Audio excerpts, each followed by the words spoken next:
14ನೇ ತಾರೀಕು ಮೋದಿಜಿಯವರು ಮೈಸೂರು ಮತ್ತು ಮಂಗಳೂರಿಗೆ ಹೋದ ನಂತರ ಇಡೀ ರಾಜ್ಯಾದ್ಯಂತ ಚುನಾವಣೆ ವಾತಾವರಣ ನಿರ್ಮಾಣ ಆಗ್ತಾಯಿದೆ. 20ನೇ ತಾರೀಕು ಮತ್ತೆ ಬರ್ತಾರೆ. ಹೀಗೆ ಇನ್ನು ರಾಜ್ಯಕ್ಕೆ 3 ರೌಂಡ್ ಬರೋಲಿದ್ದಾರೆ.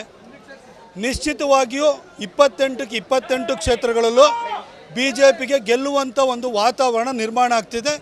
ಕಳೆದ ಸಾರಿ ನಾವು 25+1 26 ಸೀಟನ್ನು ಗೆದ್ದಿದ್ದು. ಈ ಸಾರಿ 28ಕ್ಕೆ 28 ಸೀಟ್ ಗೆದ್ರೂ ಕೂಡ ಆಶ್ಚರ್ಯ ಪಡೋ ಅಗತ್ಯ ಇಲ್ಲ.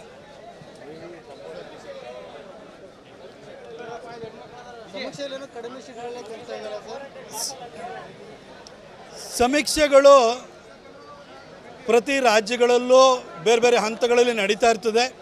ಒಂದೇ ಸರ್ವೆ ಅನ್ನೋದು ನಿಖರವಾಗಿ ಪ್ರೆಡಿಕ್ಟ್ ಮಾಡೋಕ್ಕಾಗಲ್ಲ. ಒಂದು ಮೂಡನ್ನು ಸೆಟ್ ಮಾಡ್ತಾ ಇರ್ತವೆ, ಇಲ್ಲ ಅಂತಲ್ಲ, ಒಂದು ಮೂಡನ್ನು ಪ್ರೆಡಿಕ್ಟ್ ಮಾಡ್ತವೆ.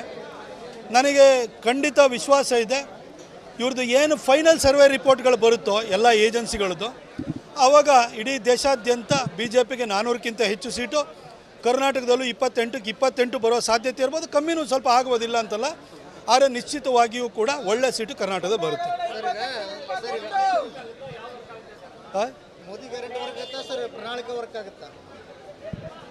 ಇವತ್ತು ಲೋಕಸಭಾ ಚುನಾವಣೆಯಲ್ಲಿ ಕರ್ನಾಟಕದಲ್ಲಿ 28ಕ್ಕೆ 28 ಕ್ಷೇತ್ರದಲ್ಲೂ ಪ್ರತಿ ಅಭ್ಯರ್ಥಿಯು ಮೋದಿಯವ್ರ ಫೋಟೋ ಇಟ್ಕೊಂಡೇ ಹೋಗ್ತಾ ಇರೋದು.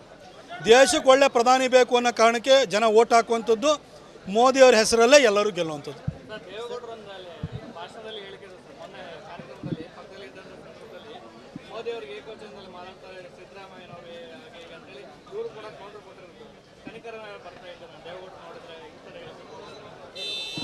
ನೋಡಿ, 2006ರಲ್ಲಿ ಕಾಂಗ್ರೆಸ್ಸಿನ ಜಾಯ್ನ್ ಆಗೋಕ್ಕಿಂತ ಮೊದಲು ಸಿದ್ದರಾಮಯ್ಯನವರು ಸೋನಿಯಾ ಗಾಂಧಿಯವರು ಕೂಡ ಅವಳು ಇವಳು ಅಂತ ಮಾತಾಡೋರು. ಅವರಿಗೆ ಯಾರಿಗೂ ಗೌರವ ಕೊಟ್ಟದು ಅಭ್ಯಾಸನೇ ಇಲ್ಲ. ಅದರಲ್ಲಿ ಏನು ವಿಶೇಷ ಇಲ್ಲ. ದೇಶದ ಪ್ರಧಾನಿ, ಅತ್ಯಂತ ಜನಪ್ರಿಯ ಪ್ರಧಾನಿ, 40 ಕೋಟಿಗಿಂತ ಜಾಸ್ತಿ ಓಟ್ ತೊಗೊಂಡಿರೋಂಥ ಪ್ರಧಾನಿಗೆ ಕನಿಷ್ಠ ಗೌರವನ ಕೊಡ್ಬೋದಿತ್ತು ಅನ್ನೋದು ದೇವೇಗೌಡರ ಆಶಯ, ಅವರ ಯೋಚನೆ ಆಗಿತ್ತು. ಸಿದ್ದರಾಮಯ್ಯನವರು ಈಗಲಾರು ಅದನ್ನು ಪಾಸಿಟಿವ್ ತೊಗೊಂಡ್ರೆ ಒಳ್ಳೆಯದು. ನಂಗೆ ಗೊತ್ತಿಲ್ಲ, ಅವ್ರು ಬಂದಷ್ಟು ನಮಗೆ ಒಳ್ಳೆಯದು. ಯಾರು ಹೇಳಿ, ಒಳ್ಳೆ ಕಥೆ ಆಗೋಯ್ತಾರೆ. ನಾನು ಗೆತ್ತುಗಳೇ ಒಂದು ನಿಮಿಷ, ನಾನು TV ಇಂಟರ್ವ್ಯೂನಲ್ಲೂ ಹೇಳಿದ್ದೆ, ನನ್ನ ಕಾರ್ಯಕ್ಷೇತ್ರ ಕೊಡಗು ಮೈಸೂರಿಗೆ ಸೀಮಿತವಾಗಿತ್ತು.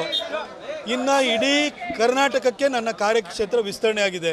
ನಮ್ಮ ಕಾರ್ಯಕರ್ತರು ಎಲ್ಲ ಭಾಗದಲ್ಲೂ ನನ್ನ ಬಗ್ಗೆ ಒಂದು ಪ್ರೀತಿ, ವಿಶ್ವಾಸ, ಗೌರವನ ತೋರಿದ್ದಾರೆ.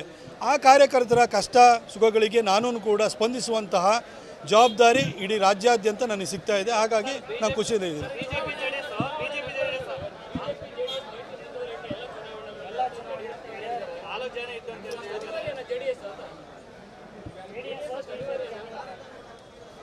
ರಾಜ್ಯದಲ್ಲಿ ಬಿಜೆಪಿ ಜೆಡಿಎಸ್ ಅನಿವಾರ್ಯ ಆಯ್ತಾ ಅಂತ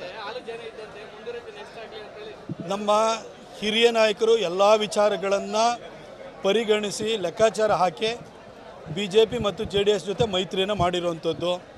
ಇದು ಇನ್ನು ಮುಂದಿನ ಹಲವಾರು ದಶಕಗಳಿಗೂ ಶಾಶ್ವತವಾದಂಥ ಮೈತ್ರಿ ಆಗಿರಬೇಕು ಅನ್ನೋದು ಯಡಿಯೂರಪ್ಪ ಸಾಹೇಬರು ಮತ್ತು ಉಳಿದವರ ಆಶಯವಾಗಿದೆ. ಖಂಡಿತ ಇದರಿಂದ ಇಬ್ಬರಿಗೂ ಒಳ್ಳೆಯದಾಗುತ್ತೆ, ರಾಜ್ಯ ಅದೆಲ್ಲಕ್ಕಿಂತ ಹೆಚ್ಚಾಗಿ ರಾಜ್ಯಕ್ಕೆ ಒಳ್ಳೆಯದಾಗುತ್ತೆ.